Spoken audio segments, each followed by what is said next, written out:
get it?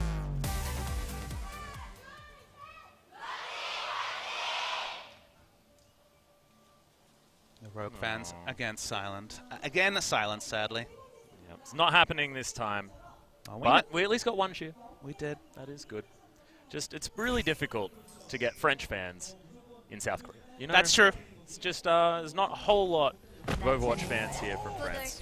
Gotta say, the envious fans, when it comes to global fans, is certainly the 3-1 count in English is just makes me smile. That's the first time in any esport in Korea that's been done in English, which was a nice call out last time we saw envious, but also, I believe sung Happy Birthday in English as well. Effect, which is amusing in its own way, given that Effect, obviously, quite minimal on his English so far. I was excited as well. It was my birthday the same day. Felt like I got a Happy Birthday song. It can always be about you, Atlas. They're cheering for us. The Lunatic Kai fans are just excited to see you, Atlas. I knew you were going to go to that. So now we're seeing Rogue on defense opening up very aggressively. They're going to look to camp this most advanced building that is just before the choke point here. They do have the Sombra on defense. They want to take the hacked health pack and potentially just surprise Lunatic Kai, who are coming in with very much a standard 2-2-2 dive comp from Season 2. I like it. The defensive flank option here is soon. Oh, he's immediately able to pick off Jaehong on the backside. A good start already. Gets himself some cheeky hacks. Is already up to 20%. Is answered by Eska. But that is more picks now for Rogue to start things off. Eska's got 2, but we can see this fight is being fought on 2 sides. Possibly the wrong front here, though, as Rogue pressing forward so aggressively. Zumba forced up onto the high ground here and does at least have that bionic grenade to keep him healthy. Eska got a couple of picks in the front line. Basically, one way to answer such an aggressive hold is to try and backdoor onto the point and thus force them to come back, but wasn't able to complete that. Finally, though, they do back away, as you can see. Once again, the flank, but Jaehong's going to survive this time. I mean, it soon has to snap himself back with that recall. Jaehong's on Ana, wants to stay way out of the action. Lunatic Kai have position on the point, already 1 tick. Yeah, already got in here. Bionic grenade just to keep Jaehong alive. Nice sleep dart. Oh, I feel like you almost don't need to say it because you just know that he's going to hit those, Papa Smithy.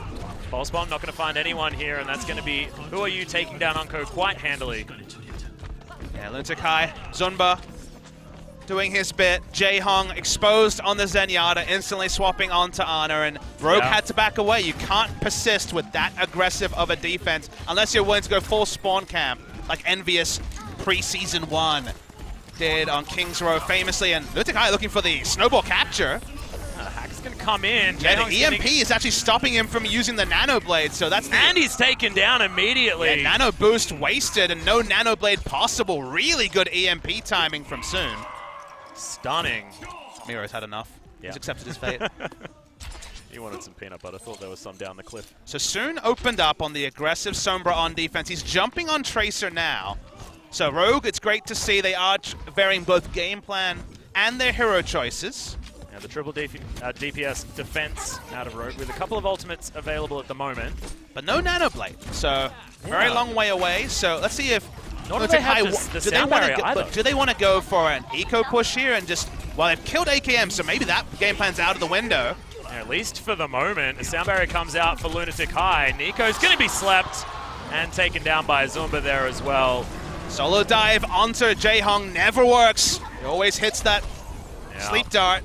Well, Nox is doing the very best that he can, but Who Are You throws out the Dragon Blade once again. Look at how close to the spawn he is. And it's Lunatic Kai already taking position on this point, trying to claim the second one here and end this extraordinarily quickly. 5 minutes still on the clock as Who Are You goes down very low, but does survive. Nox answers, but Toby's able to take him out, making that a 1-for-1. AKM's back, trying to get some kills.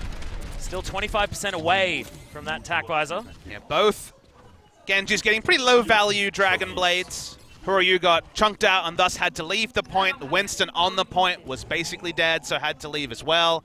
So no ability to actually get multiple members on the point, so no percentage capture here. So at least from a Rogue perspective, they can regroup.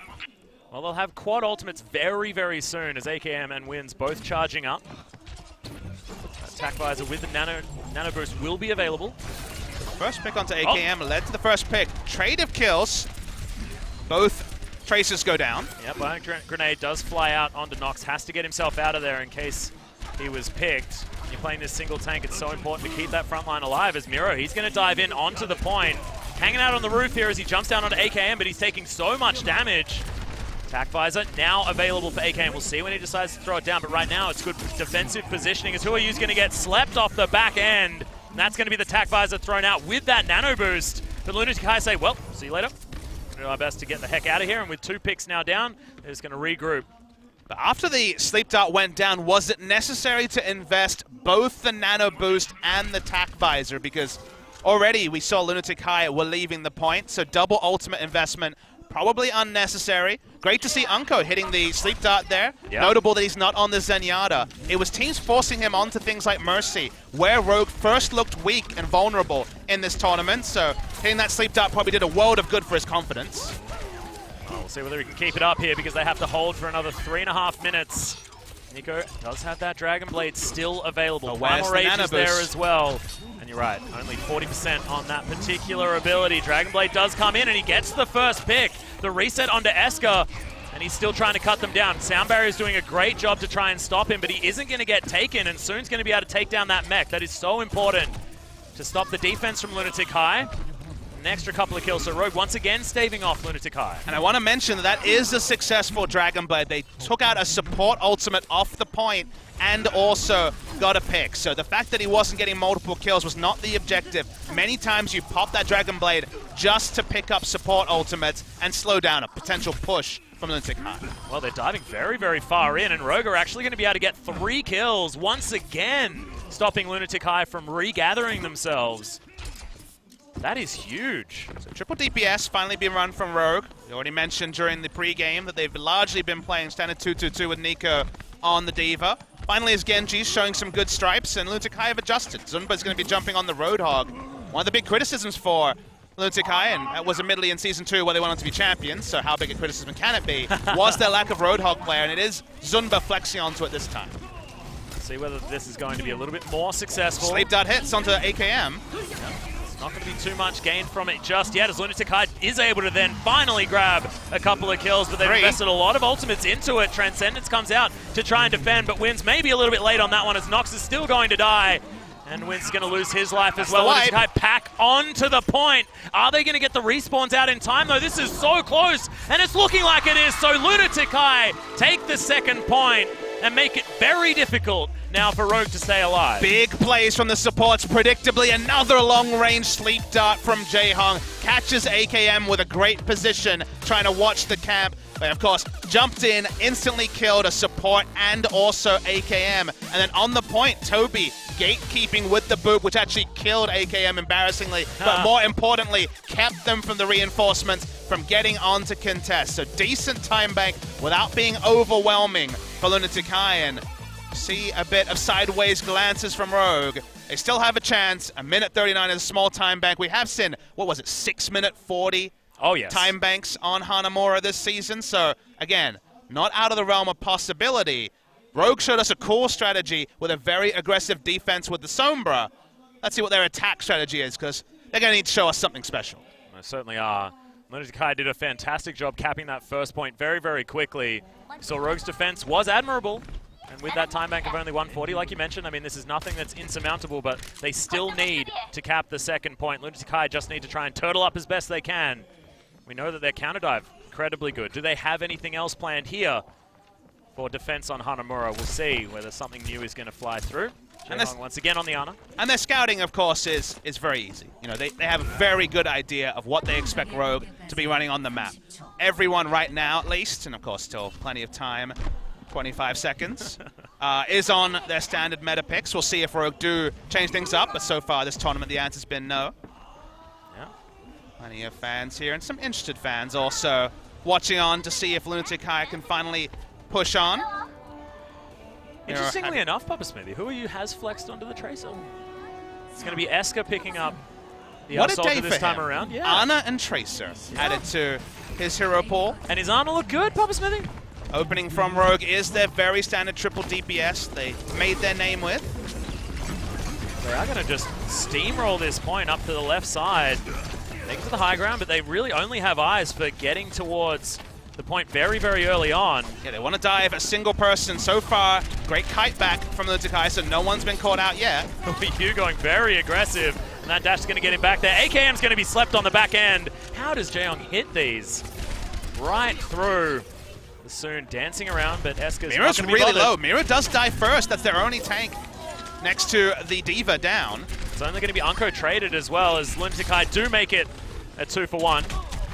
They have the advantage of terrain. No Reinhardt shield, of course. No Reinhardt played at all in this map, so only the play around terrain when you've got no Winston to potentially counter dive.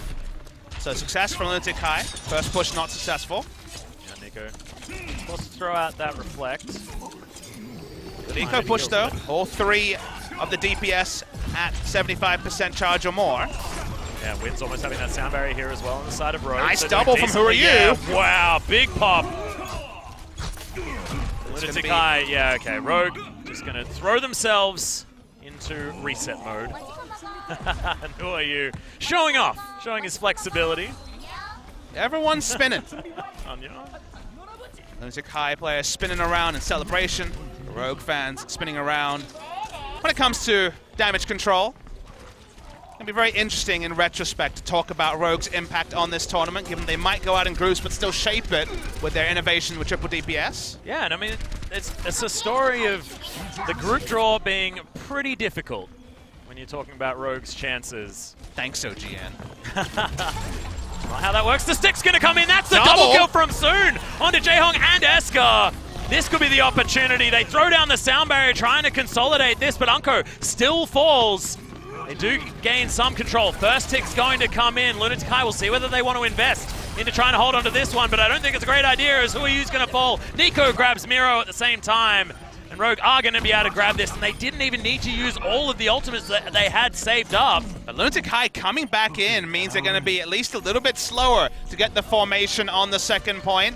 Triple DPS diving in with two big ultimates. Might be a factor, but Nox dying first is actually a big point to talk about. Jaehyung getting in with the biotic grenade off screen. They're going to have to wait for the Winston, so the instant attempt at capturing the second point will not happen. All about the time bank now. Lunatic Kai with a pretty conservative 1 minute 39 in the bank. Rogue do have 4 ultimates and soon to be 5 with the Pulse Bomb. Let's see if they can work out a way to actually get a massive advantage time bank-wise. Fire grenade onto Nico. He does have to be quite careful. Can't actually use that Dragon Blade just yet, but now see whether he is able to throw that one through, get something started. But look at this, Lunatic Kai, 6 ultimates on the board versus the 5 of Rogue. And now it's all about bluffing. Who can draw ults out of the opponent without giving things up? There's the first ult. Yeah, Primal Rage comes out as well, but there's the Tac Visor. Lunatic Kai pick up 3 very, very early on. But does have the self-destruct. Not going to need it just yet. They have just pushed Rogue back, buying themselves ever more time. So 4.5 minutes. Rogue still with plenty of opportunities to try and get this one done, but not a lot of ults remaining on the side of Lunatic Kai. Yeah, you don't feel bad if you're Rogue. They didn't invest when they had already seen 2 come through. Nano Visor, Primal Rage, all down. Pulse Bomb as well, but that's obviously only worth a half mention. Rogue used nothing and are still waiting on their sound barrier. Who Are You's going to win the Tracer battle? All this means more kiting back, more time being wasted by Lunatic Kai. Yeah, getting these single picks is just really, really important. You never want to invest into a 5 versus 6, especially when you've got so many resources that Rogue really want to hold on to. So the more time they can grab, the more important it's going to be. And it feels like this is the moment. You know, maybe we eulogized them too early, but this push, you know, the moment they invest ultimates, they probably will not have a better shot. This is for their spot in the tournament, Rogue. We're waiting for them to look for a spot, a single pick, and I think they'll really invest. Well, Lunatic Kai have thrown down the sound barrier to try and stave them off. Nico's Dragon Blade is there, but with this extra shielding, it's so hard to get anything done. There's the answering sound barriers. The self-destruct is going to come in, not going to find any kills. As Zumba can now get straight back into the mech and does so successfully. Nico picks up that kill onto Toby. But is it going to be enough to try and snowball this one through? I just don't know whether it is. Tac Visor comes in from AKM, but he runs away immediately. Yeah, the nano boost onto the Primal Rage stopped him. Rogue, look at all of these kills. Toby has gone back to the main, so you know that there is some desperation here for trying to hold on to this point. That's a Tac Visor, but it's gone down, has Esker. Yep, Toby in trouble. So many kills but coming it's in. One for ones. Yeah, they just don't have enough left to try and hold on to this point. That means the crowd dies down, the action dies down. And on the face of it, Rogue, with 6 ultimates available, were not able to pick up the capture, not even more than just a single tick onto point B here. Oh, there's a Helix Rocket. Nico not able to reflect that one as soon. Oh, there it is. Eska grabs a couple of DPS on the side of Rogue, and that's going to buy some more precious seconds for Lunatic High. Rogue's chances slipping by. And you see they're making swaps. You know, Nico's jumped off the Genji. He's onto the D.Va now, but that's only going to be space control or a shutdown job at most. Yeah, self-destruct also can do some work on Hanamura. You can catch people unawares. And if you eco push here, you're going to get an overtime cap at best, which gives Lunatic High free opportunity to get a single tick onto point A on their attack and win the map. And they did the attack on the first point so incredibly effortlessly. First time they saw them. We want to try and get this done as quickly as they can, but you can see now we're ticking to that time bank of Lunatic High, and we are going to be over it. It's going to happen this second. The Road needs something, you know? You need an ultimate, you need a game changer. Well, exactly. They don't have a Roadhog to get a quick pick. They don't have a McCree to get a double headshot, so they kind of need ultimates to make this comp work. That's how it works when you have a very standard 2-2-2. Not even a dive from Rogue as well. Transcendence is used off-screen by Unko. Yeah, actually, right there on the high ground, but it looked like it was more just to try and keep himself alive. Not exactly coordinated, but Rogue are able to grab a bunch of kills. That's 2. Yeah. Ryu and Zumba and his mech both going to be taken down. Rogue keep themselves alive. There it is. They're doing so much work here. We're very close to that full cap. Yeah. Oh my god, Rogue, can they actually do it? At least Lunatic High are holding on for the moment, but AKM on this high ground, it's like fish in a barrel. Gets one with his tack visor. It's worn off now, but he's still able to get the work done. Miro has the use of the Transcendence, but that's going to wear off. Can they actually get this one done? We're down to 30 seconds. 1 for 1 at this point. Now it's a 2 for 1 though, but remember the respawns are still pretty timely. Yeah. You can see Jaehong, he's the one on Mei duty now, buying as much time as he can. Throws down that wall, and once again, he's going to be okay, but Lunatic High still under the full assault of AKM, who's getting so much work done. Self-destruct isn't going to be able to get the kill into him as Miro's trying to deal with this soldier and does so effectively. Very, very close to getting taken down as Eska doing what he can to get rid of Unko. That's going to be the kill. And oh my god, it was so close for Rogue. But 3 seconds now on the clock. They've lost 2. Lunatic High still losing more, but oh my... It's just not enough. Lunatic High's getting these respawns, and here's Mei. Sitting on that point, Jaehong, it's more of a celebratory move as the overtime ticks down. They are capped once again, and that is going to be the kill onto Soon. Rogue, everyone trying to run back, but they can't do it, and that's going to be that. Lunatic High with the 3-0, sending Rogue home this early in the tournament, Papa Smithy. And commiserations to Rogue, who really did shake up the Korean meta. Gone was just the standard dive and the triple tank. During the break, just a couple of weeks between Season 2 and Season 3, all the Korean teams scrimmed with triple DPS. We saw so many teams opening with it in the first weeks of this tournament. Some soft counters have come through, but triple DPS is still one of the dominant strategies here in Korea. And we know Rogue can play that, but our question every time out was, what can they flex? What can they show? And they showed some things, but if you think about it, it was very much late in this match. It was in this attack phase on Hollywood, which, sorry, the second map. It was their aggressive defense